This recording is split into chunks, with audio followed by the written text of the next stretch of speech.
Natural hair colour కోసం చూస్తున్నారా? అయితే Anoos henna and black expert వాడండి. నమస్తే రమ్మగారు. నమస్తే జయ. ఏదైనా తమాషా కథ చెప్తారా?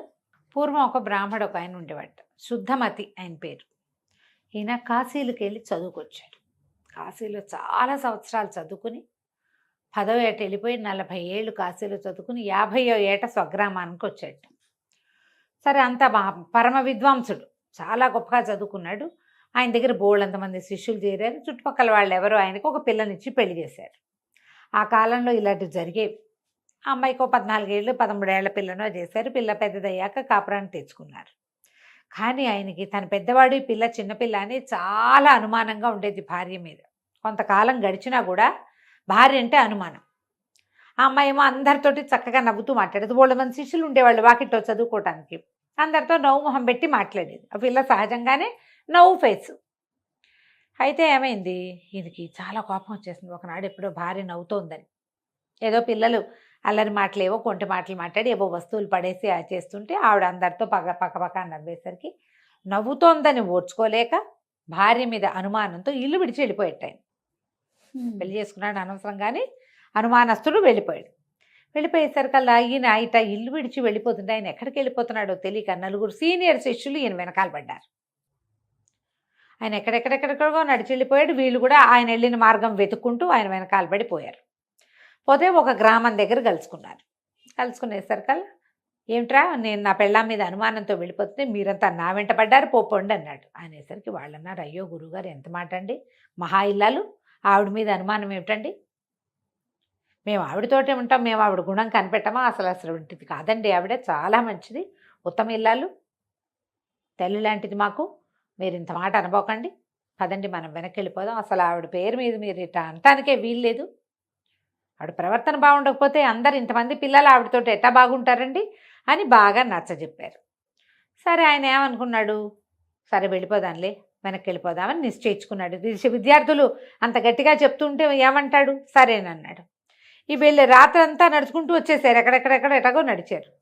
తిరిగి వెళ్ళడానికి అప్పుడు మార్గం చూసుకుంటే వాళ్ళు ఒక నగరం దాటి వెళ్ళాలి. ఈ నగరంలోకి ప్రవేశించారు. ప్రవేశిస్తే ఏమైంది, కొంత దూరం వెళ్ళేసరికి వీళ్ళకి కాళ్ళు పీకేస్తున్నాయి, ఎండకి చెమటలు పోసేస్తున్నాయి, ఏం చేయాలో తెలియక సంకలో దర్భాసనాలు ఉన్నాయి, దర్భలు పట్టుకుని రోడ్డు మీద కూర్చున్నారు. దానికి ముందుగా ఒక బావి ఉంది. ఆ బావిలోంచి నీళ్లు తోడి తెచ్చుకుంటున్న ఒక శ్రోత్రియ బ్రాహ్మణ స్త్రీ ఒక ఆవిడ, ఎవరండి మీరు అనేసరికల్లా, మేము బాటసార్లమమ్మా అన్నాడు. మీరేం బాటసార్లు అని 2 అడుగులేదు. అయితే పరదేశులమమ్మ అన్నాడు. మీరు పరదేశులు కాకెన్నాయినా భలే చెప్పారు అని వెళ్ళిపోయింది. అదేంటి, మనం బాటసార్లు కాదు పరదేశులు కాదా అంటే మనం ఎవరం అని వీళ్ళు ఆలోచించారు. ఆవిడ బిందెని ఇంట్లో నీళ్ళు పోసి వచ్చేసి మళ్ళీ బిందె పుచ్చుకొచ్చింది. అయితే అమ్మ, మేము మార్గస్థులం అన్నారు. అనేసరికి, మీరు మార్గస్థులు ఎటా అవుతారు, మీరు మార్గస్థులు కాదు అని మంచినీళ్ళకి వెళ్ళిపోయింది. అర్థం కాల.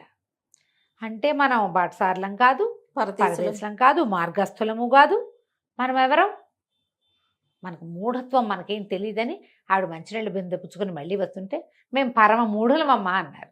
మీరు మూఢులు కాకేనాయనా, మీరేం మూఢులు కాదు అని అనగానే వీళ్ళకి అనిపించింది, అయ్యో బాబోయ్, ఇంత చదువుకున్నాం, గురువుగారు మరీ పెద్ద గొప్ప చదువు ఉన్నది, మన గురువుగారికి తెలీదు, మనకి తెలీదు, ఈ అమ్మగారికి ఏదో చాలా బాగా తెలుసు, ఈవిడితోటి చదివేదనే చదివించుకోవాలి, మేమెవరో చెప్పమమ్మా అన్నారు. అనేసరికి ఆవిడది, బాబు పొద్దెక్కిపోయింది, మా ఇంటికి వచ్చి వంట చేసుకుని తినండి, చెబుతాను, మీరెవరో చెప్తాను అనగానే సరే వీళ్ళు ఏం చేశారు, అమ్మయ్య బతుకు జీవుడు అనుకున్న ఎండలో చెమటలు విసురుకుంటారు. ఎండగా ఉంది, పొద్దున పూట 10 గంటల వేళ ఎండ ఉండదు, మొహాలు మాడిపోతున్నాయి. సరే మా 5 లేచి సరే వాళ్ళ ఇంటికి వెళ్ళారు. ఆవిడ ఏం చేస్తుంది, ఇట్లా అతిథులు అవి వాళ్ళు వచ్చినప్పుడు వండుకోవడానికి వీళ్ళ వంటిని అనుకుని ఇంకో పెద్ద వంటిల్లు ఉంది బయట వాళ్ళు వండుకునేందుకు. ఈవిడ మడి ఆవిడది, వాళ్ళ మడి వాళ్ళది. పెరట్లో బావి చూపించింది. ఆయన అదిగో వంటిల్లు, సామాన్లు అవి ఉన్నాయి, వంట చేసుకోండి అంది. ఈవిడ భర్త రాజుగారికి పురాణం చెప్పే పండితుడు, రోజు పురాణం చదువుతాడు. రాజుగారి పురాణాలు అవి వింటారు పొద్దుటి పూట. పరమ అనుమానం వాడు. భార్య అంటే చిన్న అనుమానం కాదు ఆయనకి.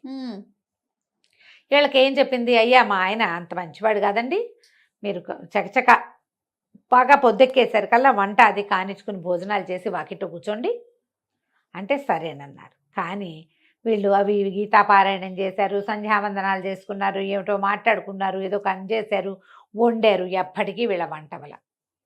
ఈ లోపల ఆవిడ వంట అయిపోయింది, ఆయన రాని వచ్చాడు. ఆయన రాని వచ్చాడు. ఆయన అప్పుడే గురువుగారు రామాయణం చెప్పి భారతము నడిచి ఇంటికి వచ్చి చూసేసరికి కల్లా ఏముంది, వంటింటి ఎవరో మగవాళ్ళు తిరుగుతుంటే గబగబా యువతల వైపు నుంచి ఆ వంటింటి గడి పెట్టేసి తాళం పెట్టి పరిగెత్తుకుంటూ మళ్ళీ రాజుగారి దగ్గరికి వెళ్ళిపోయాడు. అయ్యా, నా భార్య మంచిది కాదు, దుష్టురాలు, ఆ పిల్లని శిక్షించండి అని నేను ఎన్నిసార్లు చెప్పాను మీకు, మీరు సాక్ష్యం లేదు అట్లా చేయకూడదన్నారు, సాక్ష్యం తెచ్చా. వంటింటో 5 బ్రాహ్మణులు దాచింది మా ఆవిడే, ఈయన అంకే చెప్పాడు. మరి చూడండి, కావాలంటే రాజుగారు కంగారు పడ్డారు. ఇదే మాట, పదండి చూద్దామన్నారు. రాజుగారు, పండితుడు, ఇద్దరు పురాణ ప్రవచనకర్త, ఇద్దరు కలిసి వచ్చారు. వచ్చేసరికల్ ఈవిడ దండం పెట్టింది, తలుపు తీశారు.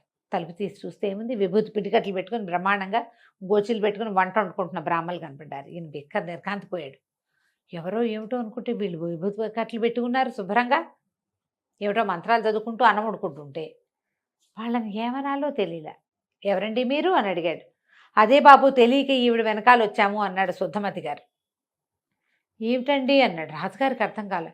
అవునండి, మేము ఎక్కడి నుంచో వచ్చాము, మా ఊరు వెళ్ళబోతున్నాము, అక్కడ కూర్చుంటే మేము మార్గస్థలం అంటే మీరు మార్గస్థులు కాదంటుంది, పరదేశులం అంటే పరదేశులు కాదంటుంది, బాటసారులు అంటే బాటసారులు కాదంటుంది, యాత్రికులు ఉన్నారు, బాటసారులు యాత్రికులు ఏది కాదంది, మూఢలం అంటే మూఢలం కూడా కాదంటోంది.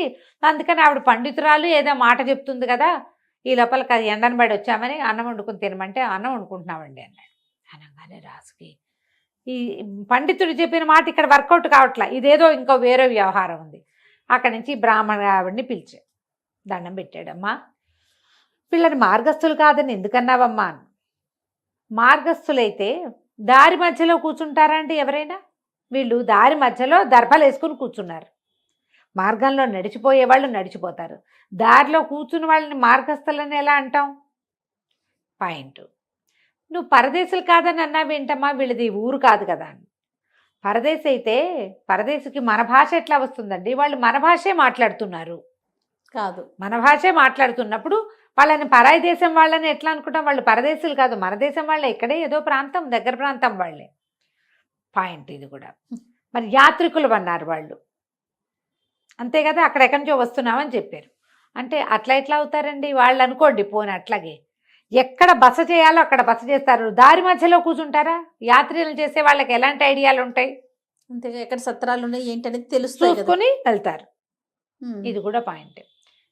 ఈ పాయింట్లన్నీ వర్కౌట్ అయ్యాక రాజుగారు రండి, మీరు మూఢులు కాదని అన్నావుట కదమ్మా, మూఢులు కాదంటావా అమ్మా వీళ్ళని? ఆవిడ మాట్లాడకుండా చెప్పలే సమాధానం. రాజుగారు ఈవిడేదో కంగారు పెడుతోందని, అమ్మ నువ్వేం భయం లేదు, నువ్వేం చెప్పినా సరే.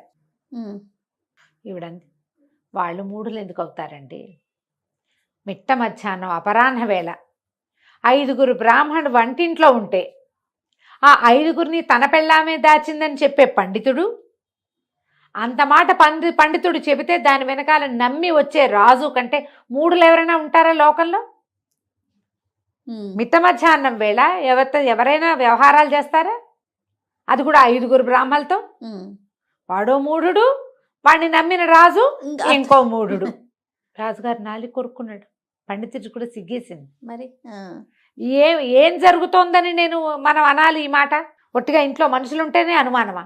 రాజుగారు మాట తగ్గించుకుని ఏం మాట్లాడాలో తెలియపోతే అప్పుడు శుద్ధమతి చెప్పాడు, అయ్యా మగవాడి బుద్ధి అండి ఇది, నేను కూడా ఈ పొరపాటుతోటే, నా భార్య విద్యార్థులందరితోటి స్నేహంగా ఆపేక్షగా ఉంది, అది ఓర్చుకోలేకే వచ్చేసాను, నా వెంటబడి నా శిష్యులు వచ్చారు, ఇక్కడ ఇది కనపడుతోంది, భార్య కళ్ళగా నవ్వుతూ ఉంటే తన కోసం నవ్వాలి తప్పిస్తే ఇతరుల కోసం నవ్వకూడదంటే వాళ్ళు బతికుండకూడదని అనుకుంటాం మేము, అదే తప్పు, నేను కూడా ఆ తప్పే చేశానండి అంటే రాజు కాస్త తీర్పు చెప్పి ఇట్లాంటి పనులు చేయకూడదని, భార్యల్ని సజావుగా చూసుకోవాలని చెప్పి ఆ వచ్చిన పై ఊరు నుంచి వచ్చిన శుద్ధమతికి ఏమో ఏదో కాస్త 100 వరహాలు బహుమతి ఇచ్చి, పాఠశాల బాగా జరుపుకోండి గురుగారు, మీ భార్యని అనుమానించకండి అని చెప్పి పంపించాడు.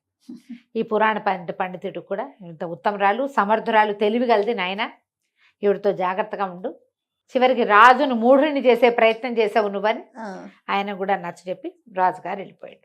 కథ కంచికి మనం ఇంటికి. మంచి నీతున్న కథ అండి. అనుమానం, అనుమానం.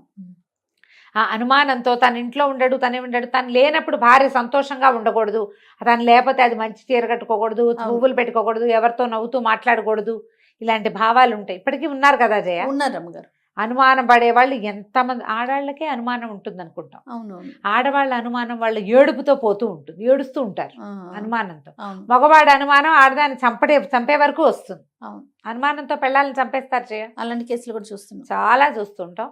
అనుమానం పిశాచం లాంటిది, Yes. దాన్ని పట్టించుకోకూడదు. దాని మీదకి ఎక్కించుకున్నాం అంటే దిగదు చచ్చి. అంతే. రైట్ రమ్మగారు. నమస్తే. నమస్తే జయ.